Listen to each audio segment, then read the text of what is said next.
And what is up, all of my beautiful wanderers of the world? Welcome back to my channel.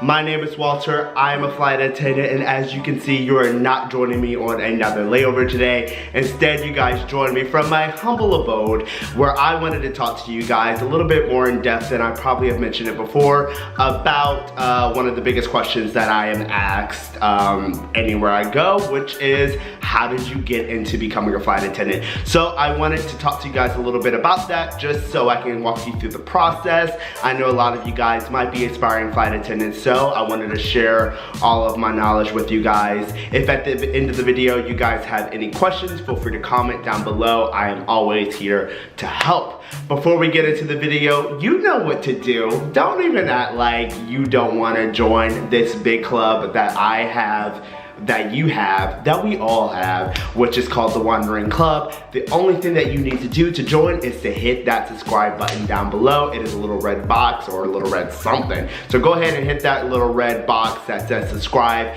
and you're automatically in the club. Don't forget to turn on your notifications, guys. That way you can know when I post, you know, videos. I post a couple videos here and there of various places that I go to, so make sure that you hit the little notification bell so that you are notified whenever I post any of these nice little travel vlogs that I like to do. And like I said earlier, don't forget to comment any questions you might have below. So without further ado, let's get into the story, or my process, or whatever you want to call it. I don't care. So my flight attendant journey started in the winter spring of 2015. I was working as a property manager, I was working as a property manager in New York City. I loved my job. It was a lot of work. It was very hard, very long days of touring applicants through the building, of, you know, doing a lot of paperwork, but I loved my job. The only thing was, I hated my boss. My boss was, I'm not gonna even get into it, but he was just not the nicest of people. I will just leave it there. So I was having just another regular work day. One of my friends that I studied abroad with in college, actually university as they call it in England, I studied at the University of Leicester for about a year. While I was there, met a lot of friends. This one friend happened to be a flight attendant for a major airline. It was Emirates. I don't know, I guess I can tell you guys. It was Emirates airline in Dubai, obviously. So she happened to be in New York City on a layover, hit me up on Facebook saying, hey, do you want to have lunch? Of course. So we met up on my lunch break, just a random day in the spring and winter. While we were having lunch, I was telling her about my job, she was telling me about hers, and it's just safe to say that her job was just better. The way she described it, she was living the life, guys. She was telling me about all the places she's gone. She was telling me about all the money she's saving because they don't tax them there. Yeah, they tax you in America. Yeah, but anyways, yeah, so she was just telling me all about her lifestyle, and it just seemed really, really, really cool. And like I said, I was a little miserable at my job. I just hated my boss. I mentioned that to her, and she was like, well, why don't you apply to be a flight attendant? So I was like, okay, you know what, we'll see. But I went home, I did a little bit of research on the job, looked at, you know, American carriers versus European carriers versus Middle Eastern carriers versus Asian carriers. So I was looking at all of this research and just, you know, going through the motions of like preliminarily, like, you know, this might be something I might be interested in doing. Like I said, guys, I really enjoyed my job. I just didn't like my boss. So the more and more research I did, I had more and more questions, so I would reach out to her and be like, oh, what do you think about this? What do you think about that? She would answer me back pretty rapidly. So by the end of the spring, I had gathered up a good amount of research about who I wanted to apply for, and, you know, whether this was something that I wanted to do firstly, and then who I wanted to apply for. So with that being said, I applied to 3 different American carriers. They were all the major carriers. And I heard back from, I want to say 2 out of the 3 pretty immediately. And what I mean by that is that I filled out the application, I did the 100 questionnaire that all of the airlines have you do, and yeah, so I heard back from 2 of those 3, and to all 3 of these positions May 31st. I just got them all out of the way, and I want to say in the middle of June, actually, I heard back from 2 out of the 3. So as I got through the first round, which is the application, the questionnaire, the second round of the interview process was to do a 5-question video interview. And that's exactly what it sounds like. And this is specifically, I'm talking specifically about the carrier that I eventually ended up working for. Like I said, was invited to do an interview, a video interview for the desired carrier that I really wanted. I had narrowed it down to the one that I really wanted to work for versus the other two. So the one that I really wanted to work for, which is the carrier I'm currently working for now, I did the video, 5-question video interview. I was just as nervous doing a video interview as I would have been just regularly doing an interview in front of someone else. I was staring at a camera exactly as I am now, and I tell you guys, my knees were literally shaking. But I had dressed up exactly as I, would have done with a regular job interview, and I did the questions as professionally as I could. I don't really specifically remember the questions, but they were customer service based questions, not unsimilar to what they actually asked me in the actual face-to-face interview. So I did my video interview. It was only 5 questions. I submitted that, and then I waited a couple more weeks before I heard back from them. And this was about July, around the beginning of July, when I heard back from them that I was successful from the video interview, and then I was moving forward to the third round, which was the phone interview.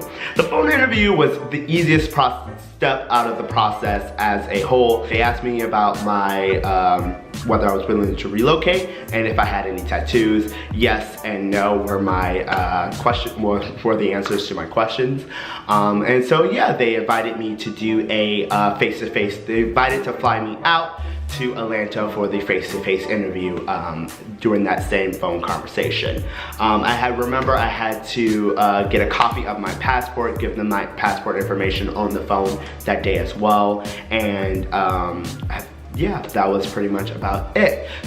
So this was around the first week of July. After that phone interview, I received all my details about the face-to-face interview process. I should tell you guys that throughout this entire process, from the day I submitted the application to the day I went to the face-to-face interview, I was doing so much research on the flight attendant interview process. And by that, I mean I was looking on 2 websites. One website in particular I highly recommend, which was Indeed.com and Glassdoor.com. And so what I would do is I would go into their their discussion forums, where there would be all these forums on how, the flight attendant interview process. I would literally screenshot anything that I felt was relevant to what the interview process was, for people who were just writing down, oh, this was my experience, these were the questions I was asked, these were the questions I was asked, and I gathered all of this information, and I'll show you guys. I don't know if you guys can see, focus. These are all individual screenshots, and what they were was, like I said, just anything that had to do with the flight attendant interview process. I screenshotted it, I committed it to memory, and I would review it. So basically, me and my best friend, who I known him since college, he was my roommate in New York City. We just, before the interview, I remember a couple of days before the interview, we just started doing some studying. We studied the questions. He would quiz me on the questions. Like, he did mock interviews is what I'm trying to say. So a couple days before, we just did mock interviews all day just to get me prepared, to get me sharp, so I knew exactly what was coming in the face-to-face interview. And my biggest pro tip to you all, if you're looking to apply to any carrier, is knowledge is power. I went into the interview knowing exactly what was happening, when it was gonna happen, how it was gonna happen. I didn't know the exact questions they were gonna ask, but I knew pretty much all of the realm of possibilities, if that makes sense. So I knew what kind of questions they were gonna ask, and I formatted my questions to kind of fit any type of question. I formatted my experiences in my career to fit any questions that they may ask. So if it was any kind of customer-based situational questions, I pretty much had a story to tell. And that is what everyone recommended. Give them a story. They want to see a beginning, middle, and end. I had a problem. I I identified the problem, this is how I fixed it, this is how everyone was happy. Literally exactly what they wanted, and so that is what I gave them. I remember I had 2 jobs where I drew from, which was my property management experience, and I had customer service experience working at a museum back in my hometown of Virginia, where I'm from. So I gave them all of my situational based answers. I got to the airport probably around 8 a.m. The interview was around 10. I had a quick breakfast, and then I decided to go to the interview grounds, the headquarters, whatever you want to call it. Decided right after I finished that bagel that I came to Atlanta to get this job, and I was gonna get that job. So I went to the interview room early. I got there. I knew that it was very important to mingle with your fellow candidates as well as with the people, with the actual interview people. So I was mingling, I was in it to win it, guys. My absolute mantra that day, and it worked. So basically I was just ready to go. I remember walking into the interview room because we were there. I was there for a good half an hour before they started the interview officially. They brought us from the lobby into the interview room, which is huge. It was a huge kind of conference room where I think it was about 50 of us that day. We immediately go in, and that's where you're supposed to mingle officially with your fellow interview candidates, as well as the HR people, as well as the other flight attendants. So it was all to them. It was all of them in the room. You know, be enthusiastic, be, you know, what am I trying to say? Be enthusiastic and be happy to be there, but don't like them. So that is what I did. I took it down a notch, and from then on, it was kind of smooth sailing to me. Like I said, I can't stress this enough. I knew what was going to happen. I knew the process. I didn't know exactly what was going to happen, but I knew the process of the interview. So the first thing that was up for me, so let me start off by saying, after we mingled, they split us up into groups.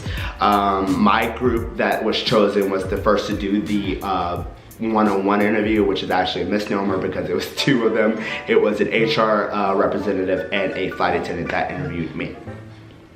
So I, walk into the room, like I said, I pretty much knew the kind of questions that we're gonna ask, and I was ready with my answers. So they started asking me questions, I started answering them. It was all a story. I gave them a beginning, a middle, and an end, and yeah, I wrapped up that interview pretty well.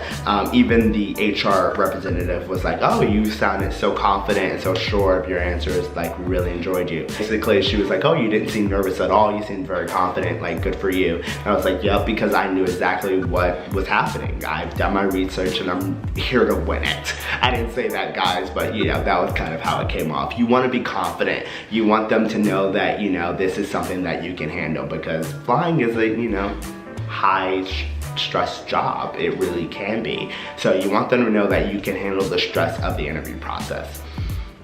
So after our one-on-one questions, and like I said, they asked me about 5 questions, similar to what the video interview was, but not as similar. Like I said, there were customer service situations. So you had a problem, what did you do to solve it, kind of thing on the job. They want you to know, they want you to give them kind of an emotional aspect as well, because you never know why people are flying, and they want their flight attendants to be human, to be able to interact with their customers, to be able to relate to people who may be having a bad day. So they wanted some kind of emotional interaction in your story, if that makes sense as well. So don't forget to include that. You don't want to come off as a robot. You don't want to come off as rehearsed. You want to know exactly what you're saying, but don't, make it sound like this is, I've been rehearsing this for the last week. So just keep that in mind as well. So after the one-on-one interview, they took us into another room where we had to basically get up, say our names, and say if we spoke any other languages.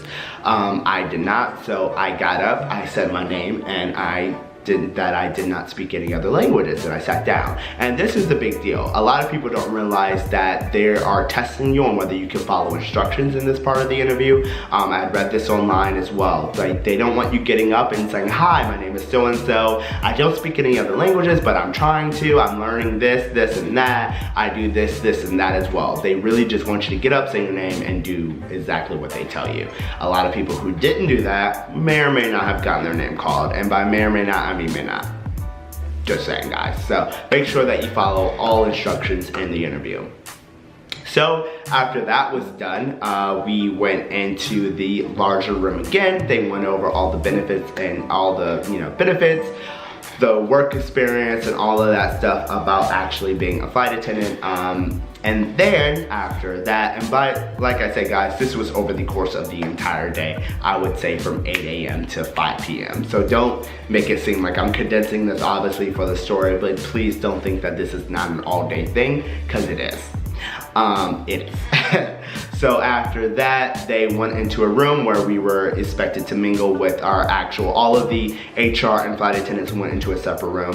We were left to mingle with each other as fellow candidates, so you just talk to people in a quiet, respectful manner. So after that, they come back out and they basically announced who they were choosing to stay behind to fill out extra paperwork and who they were letting go. Those people who stayed behind to fill out extra paperwork were then offered the job. CJO is what they call them, conditional job offer. As you may or may not know, you're not really a flight attendant until you actually pass training, which I did in the fall of 2016. No, 2015. So that is when you're actually a flight attendant. But you are given a conditional job offer where they say, we want to invite you to training.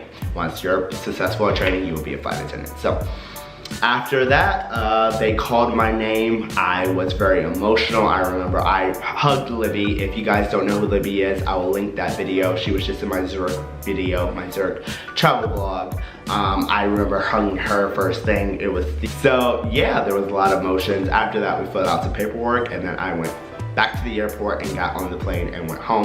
Before I got to the airport though, I remember going into T Concourse and having the most delicious Bojangles chicken sandwich I have ever had in my life, because I was starving. I was literally about to pass out from so much hunger, because you are going through that entire day. You are using literally every single bit of energy that you have. You are giving them every ounce of mental power. Like, you are giving them literally everything you have to get this in, to get that CJO, guys.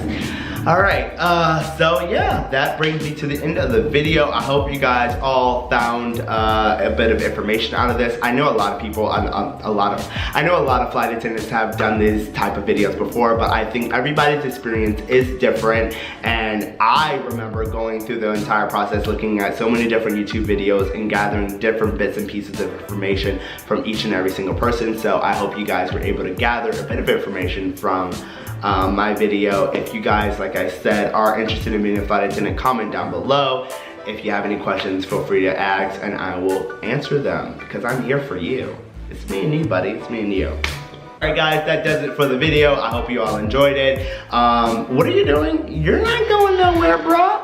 You ain't going nowhere, sis. Come on. You know I'm about to put a video right here in front of my London Underground. You know I love this poster. Yeah, I'm just gonna slide right on over and put another video right here for you. Right here. Just go ahead and click on it. That's what you gotta do. Go ahead and click on that video. And don't forget to subscribe to the channel, guys. Don't forget to subscribe and click on another video. Subscribe, click on another video. Subscribe, click on another video. My chair is sinking, so I'm good to go. But don't forget to subscribe and watch a video. Oh, that rhymed. Okay, bye guys. I love you. I do. You're crazy kids.